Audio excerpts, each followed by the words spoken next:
Back in Beirut to take another look at the Place des Martyrs and a look at the Tabas Square.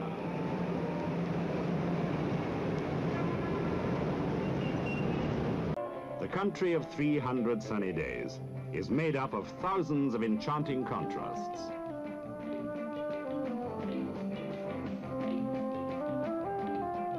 Apartment blocks stand side by side with the magnificent villas of beautiful Beirut. The Egyptian pharaohs, the Assyrian kings were here, and ruins of villages testify to their having been here 5,000 years ago. Yes, in Lebanon, legends of centuries spring from the very stones.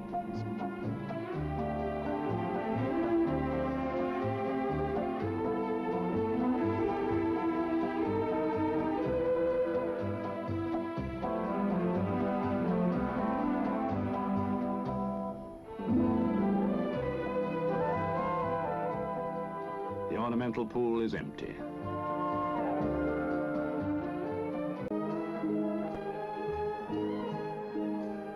Minarets and domes dominate the busiest of thoroughfares. This is an Eastern church.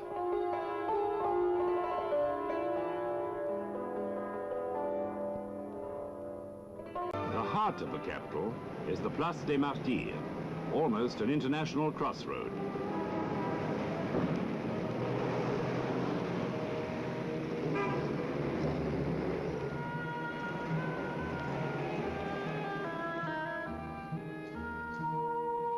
Life can be fun in the modern manner.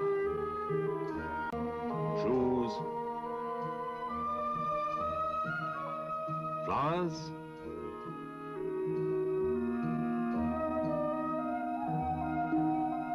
fruit.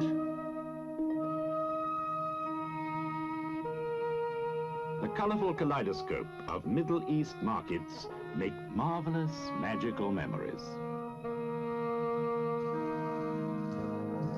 Life can be fun in the traditional tone, too. In the markets or souks, it's all on display. Yours for the asking, providing you pay.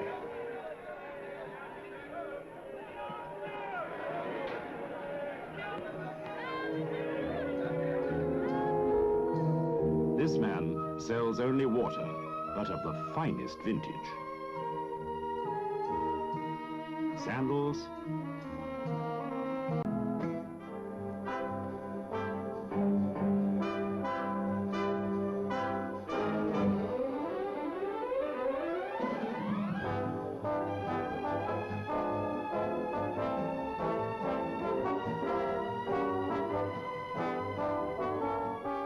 Beirut, the jet set arrive in the same way as they do at all the airports in the world.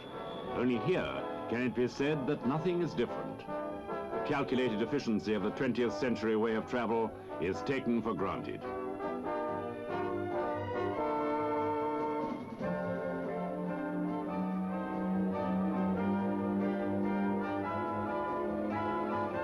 They go, they come. From London, Rome, Paris, Zurich, Frankfurt, Vienna, Copenhagen, Brussels, Geneva, Athens, Milan and Madrid. From North and South America, from Africa. Here, North meets South, and Beirut is the gateway to the East.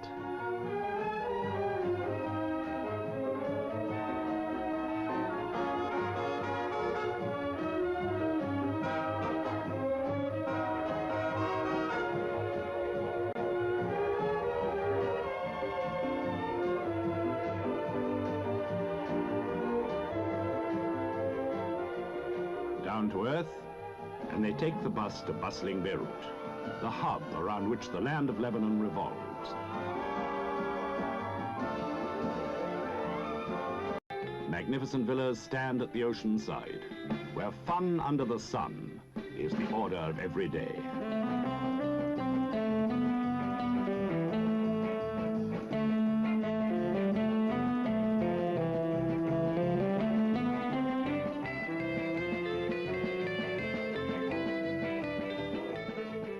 Riding along on the crest of a wave.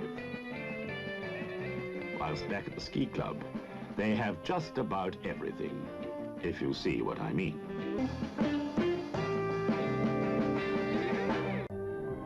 This angler is modern-minded and likes to net normally. So let's go with him for a minute or so, collect our thoughts, and then proceed to another Lebanese location.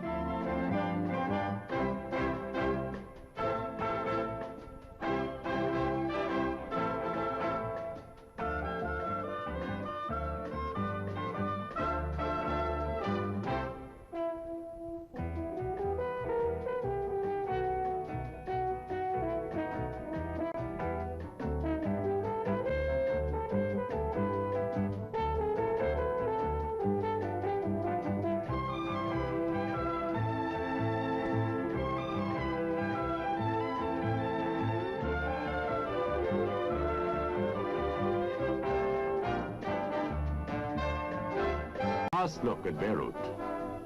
Its beach washed by the bluest of oceans.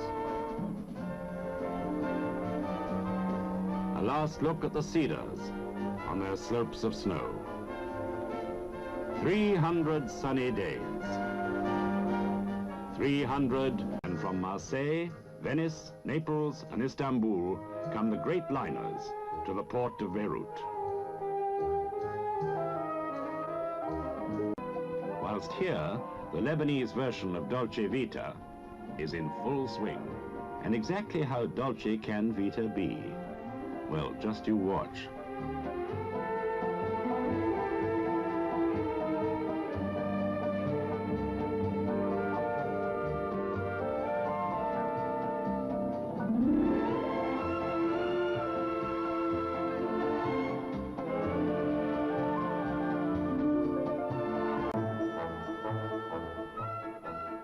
Cable cars passing each other in the middle of nowhere.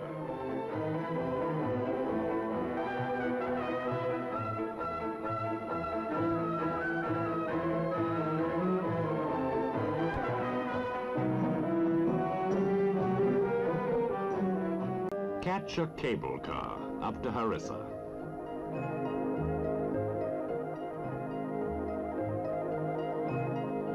And on the way up, become bedazzled by the beauty which billows out below.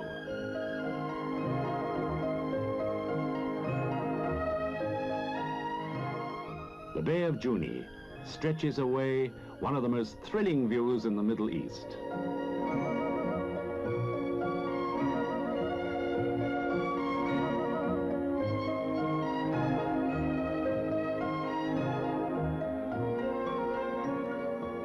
This is a street in the world's oldest city, Byblos, where more than 6,000 years of history have been written.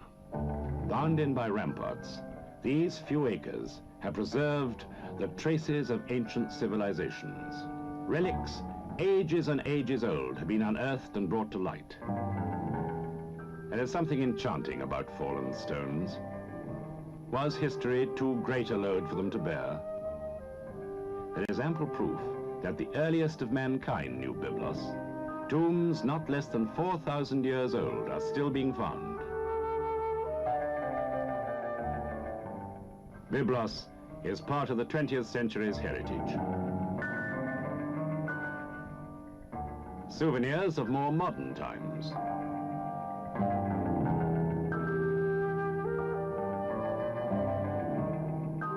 Byblos and its picturesque harbor are famous for fishing. The cedars are situated today in the middle of a paradise for skiers.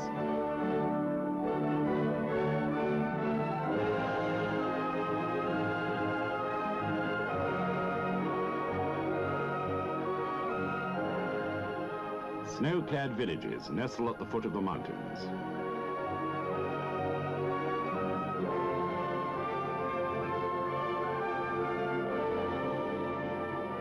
The scene is strictly alpine.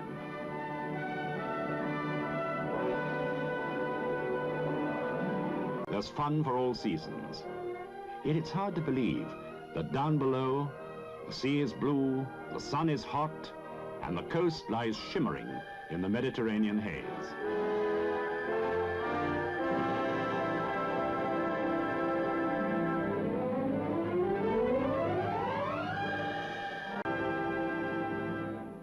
standing in this quite fantastic setting, once part of an enormous forest.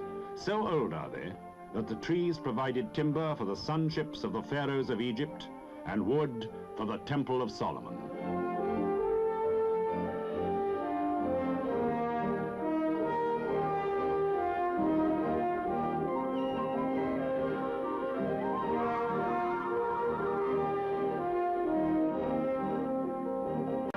Lower down the slopes, the cedar trees shake off their snowy mantle as summertime comes. And some of the mountain ranges manage to keep their stripes.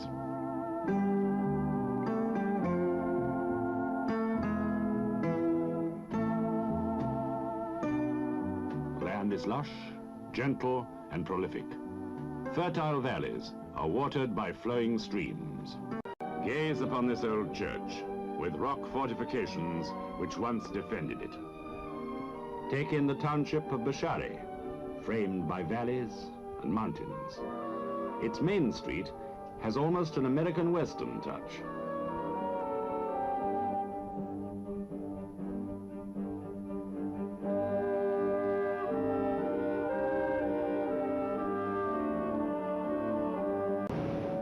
A view of a valley with a road leading to mountain fastnesses. Donkeys graze by the roadside. The town of Hasrun is in the distance.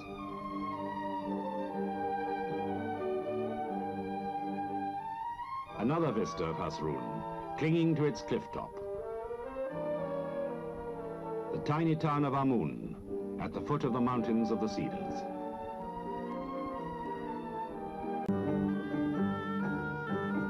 A nun walking with her charges through mountain villages.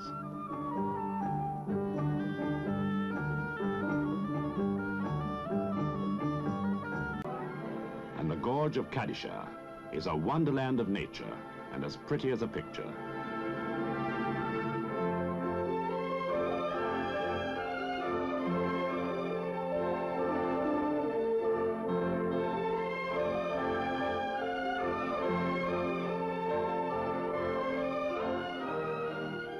Here, on the roof of the world,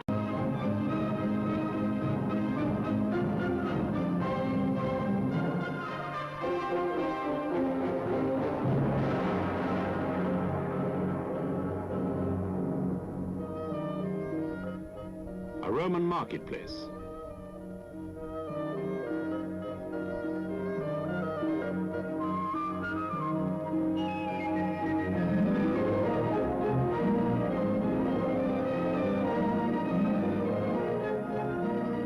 It's just 86 kilometers from Beirut to Baalbek, with its gigantic columns, courts and stairways, which leave the visitor in a whirl of wonderment.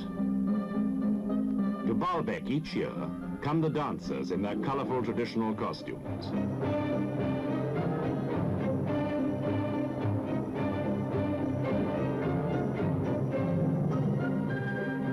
In these temples, ancient Mediterranean peoples worshipped.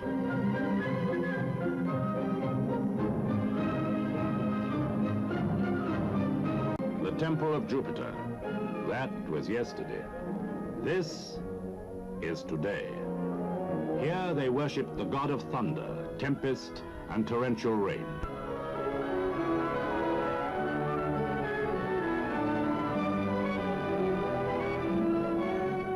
The columns which adorn the Temple of Jupiter.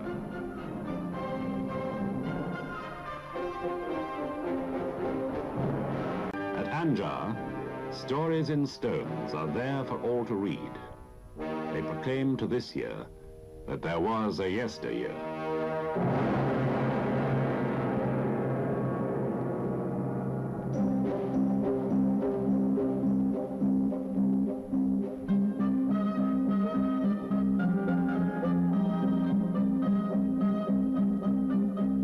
The road to Damascus is flanked by the hills of Lebanon. 30 miles from Beirut is Beit Edin.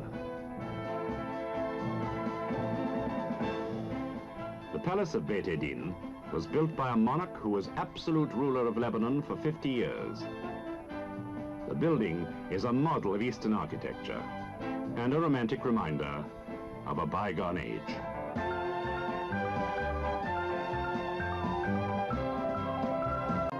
At Sidon, they still fish, like they did in biblical times.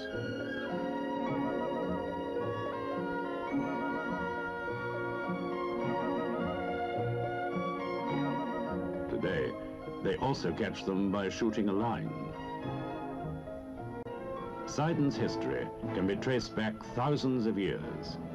It has a strange, peculiar charm.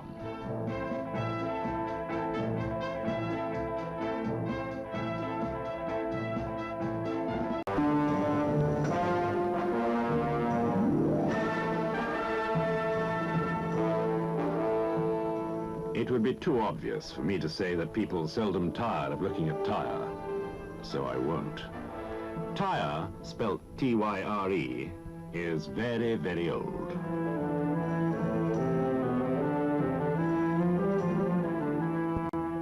They really dig this place, and each year they find it's older than they thought it was. A Roman tomb was discovered recently, almost intact. Excavators go into ecstasies. No wonder. There's treasure trove for every trowel.